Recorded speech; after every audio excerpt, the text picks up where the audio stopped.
Hey everyone, I'm back. Okay, so I have a card to share. It actually is just one card because I filmed a process video. So if you're interested in seeing the coloring of what I've done and how I stamped it, you can watch to the end of the video because this is a very long one. So I decided I would do one more card with the September and October Stamp Club, Recipe Club from AdornIt. And so I have used the, I'm looking for a piece of paper, the candy cane from the Wassail stamp set. So up here's the candy cane. And this little banner, gingerbread greetings. And this little gingerbread, and then the heart as well from this set. And this is the add-on set for the October that came with Grandma's gingerbread, I believe. So September and October sets were used. Then I used these dies. This is a die from Anna White from Impression Obsession. This little stitched here. Ignore this right here, but these come in a set. I've just put them together in some other border sets that I have. I use this die set, the third one in. This is from Elizabeth Craft Designs.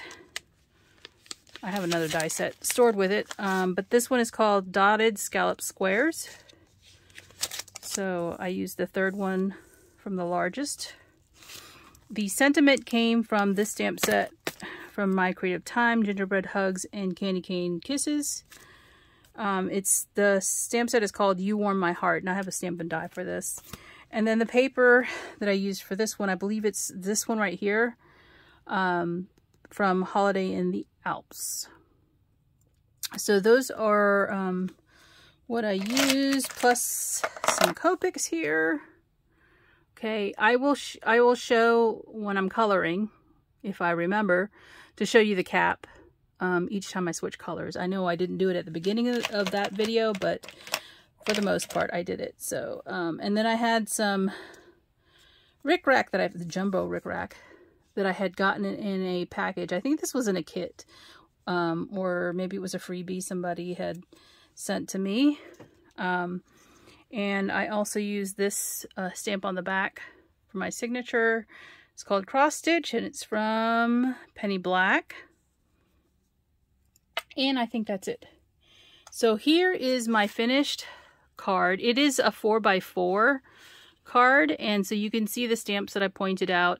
I created this scene, and again, if you watch the process after this video here, which I'm going to link together, all as one big video, you will see how I did the stamping and the masking to get this little scene here with where the gingerbread is holding the candy cane, and the candy cane is being used as the post for the little banner sign.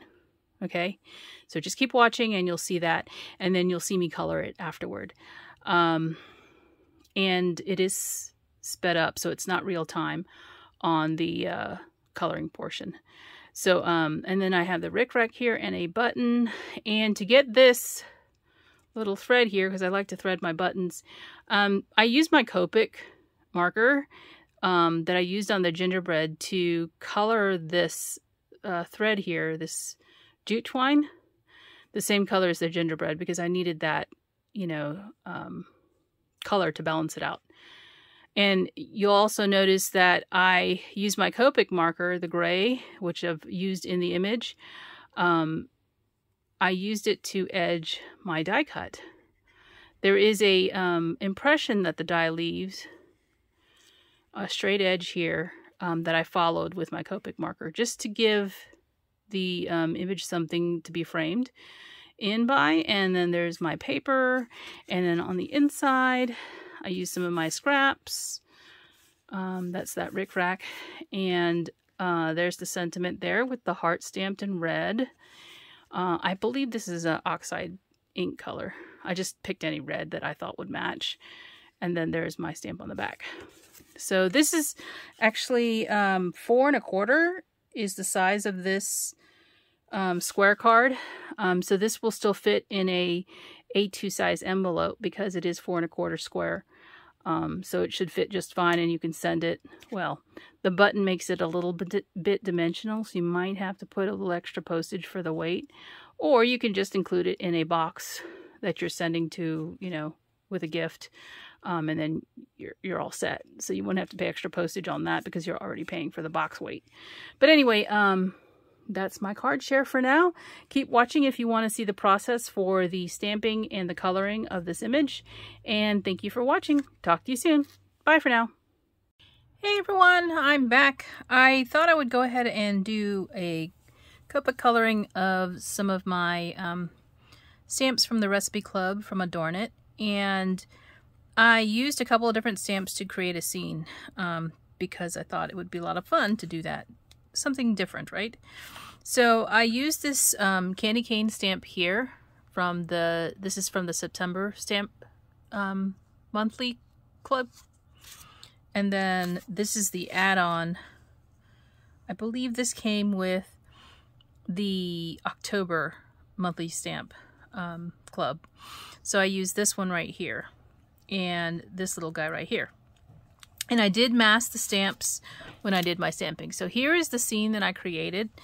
This little guy is holding the candy cane, and the candy cane is kind of like the sign for the gingerbread greetings.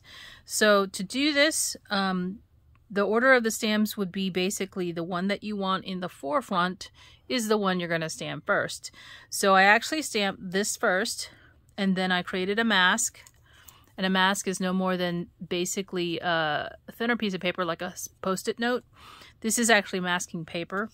I didn't need the whole stamp because I just needed to mask where the candy cane was going to come through. So you basically put your mask down on top of the stamp image, and then you stamp the candy cane.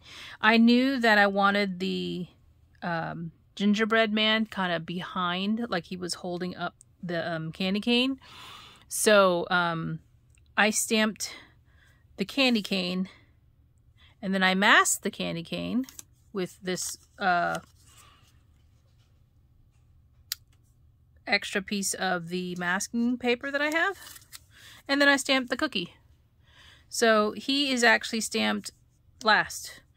And then when you lift the masks, you can see his arm is behind the candy cane. And when you lift this mask, you can see that the candy cane is behind the sign. So I'm going to go ahead and Copic color this because I have stamped it with Memento Tuxedo Black.